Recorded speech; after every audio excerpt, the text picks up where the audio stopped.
Hi guys, happy Monday. How's your Monday going? Mine's pretty boring. So I was just gonna talk today a little bit about keto, about like what's been going on, maybe a little bit about animals, and then talking about my trip to Florida. So with keto, you guys know that I kind of really cheated and I had the whole tin of Danish butter cookies. And I think I lied a little. I think I gained like 9 pounds from it, but I've lost 7 pounds of it in like a few days because I've been fasting. I haven't been eating much.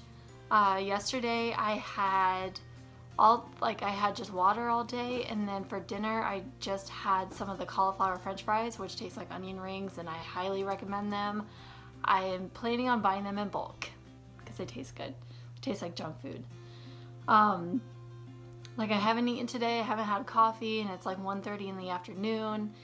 So I'm not really planning on eating today until dinner time, which my body is yelling at me. It's like, girl, you need to feed me. And I'm like, girl, I know, but you know, I gotta get back to that weight before I get home on Wednesday. So I'm flying home on Wednesday night. It's a red eye, so that's gonna be fun. I'm gonna take you guys along with me. Gonna try to film in the airport. I'm a really awkward person and don't like people looking at me. I don't like drawing attention to myself, but for you guys, I will try to do that as much as I can. So that's gonna be exciting.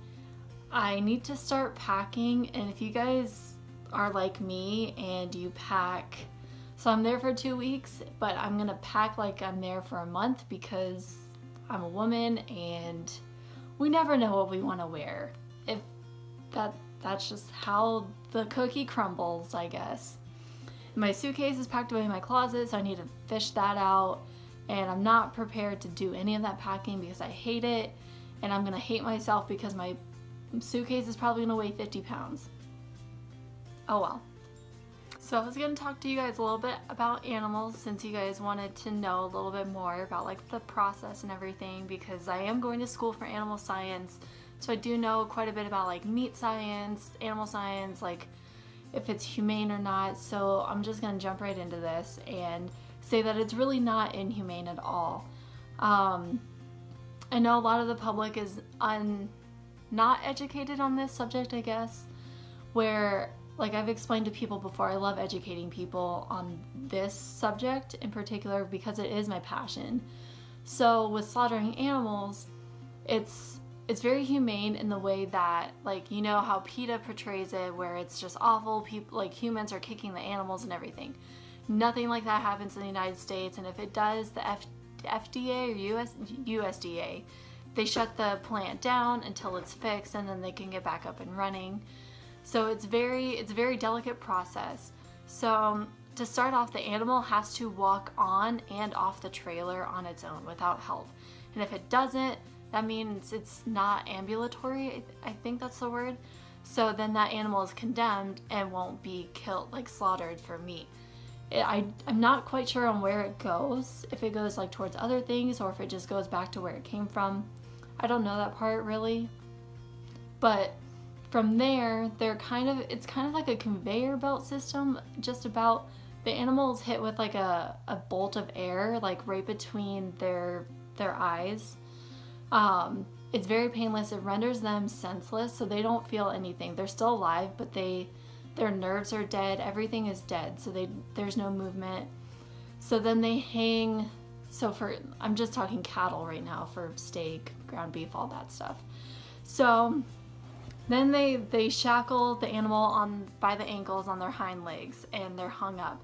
And these animals, so if they make any movement, any noise, any reflex of any kind, that animal is taken down and is condemned as well. So they feel nothing. So when their throat is slit, to put in better words, then they feel nothing. It's very painless. It's very quick and easy. So that's how the slaughter process works for cattle. And for other species, it is a little bit different, but it's all humane in that way. Like, they cannot feel anything. Trust me. like with the dairy cattle, stuff like that, they, yes, I mean, ripping them from their mothers is a little too extreme, I guess, where they are taken from their mothers at a young age just because we do need the milk for milk production. But the process for getting the milk is not inhumane at all. From what I've seen, they're on like this big like circle, like conveyor belt thing.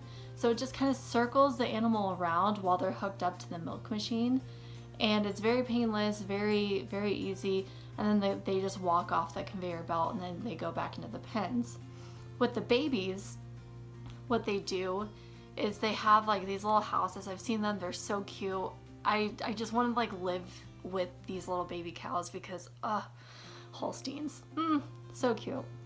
But they live in these like little house hut things with all the other babies, so they are surrounded by other animals.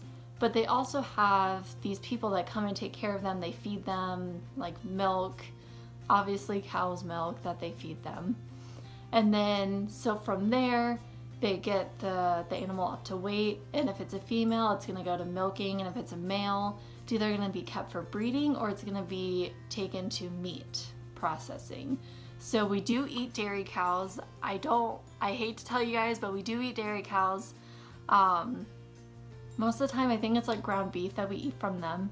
So it's the whole cycle. It's not inhumane at all. I'm actually really excited. My school in Colorado is actually getting like a slaughter facility plant that students, we can go in and watch the process from beginning until end. So when the animal arrives at the school until the animal is packaged as like a product, which is really cool. So it's really easy, it's really simple, it's not inhumane because the USDA has a lot of federal regulations that have to be followed, and I think there's always at least one USDA official person at every plant, so they can monitor everything. So it's humane, it's clean, it's painless, it's super easy and super nice to live in a country where we do treat our animals so nicely. And also with like chickens, like poultry, I know a lot of people are really concerned about chickens and like our eggs and everything. So with that, the chickens do live in like those big poultry houses like you guys have probably seen in documentaries and everything. So they do live in there. They are a little overcrowded, I would say, but they do have access to outside. Like the door normally is open to the outside, but these animals do not go outside because their food and water is inside. So when you see like cage free and all that stuff, and like free range chicken or free range eggs, that's what that means. It means they have access to outside, but they just simply don't go out there because their food and water and everyone is inside. And there are people in there that take care of them as well, make sure that if one has died, they pick that up and get that out of there because that's how disease spreads. So for animal talk, I was trying to keep it short and simple and to the point. And if you guys have any more questions about that, let me know. I'm more than happy to inform you guys on that kind of stuff and everything. It makes me happy to talk about. But now like back to keto. So when I'm home, I'm there for 2 weeks and it is Christmas and there is Christmas cookies and carbs everywhere, and I will try my best for you guys to stay as keto as I possibly can. I have to go to Dustin's barbecue where it's probably the best barbecue I've ever had, and it's like right next to my house, so that's super nice, and I love all my friends there. So if you guys are watching, hey, I'll be there in a couple days. But I need like a little bit of like normal people food to make me feel a little happier. But I am planning on like running when I'm home. Running in Florida versus Colorado is so much easier. I can run for longer because sea level is awesome for us folks that are used to that. And just do some home workouts and talk to people. I know I'm meeting up with one of my friends, which I'm super excited for. I haven't seen her in years, so super excited for that. And I don't know what other plans I have when I'm home. If it's too cold, I'll still try to get to the beach, even if it's not to like get sun, maybe just to show you guys the beach. I'm gonna close out this video. I'm gonna go take a shower and do some laundry and pack while listening to my homeboy, my future potential boyfriend, Post Malone. If you're watching this, Posty, please. Just kidding. So I'm gonna do that, try to get packed as much as I can, and then make some plans when I'm home, or make some plans for when I'm home, and then just kind of relax today and do a little bit of errand running today. So nothing too exciting, but I hope that little talk like gave you guys some insight, and if you have questions, please let me know.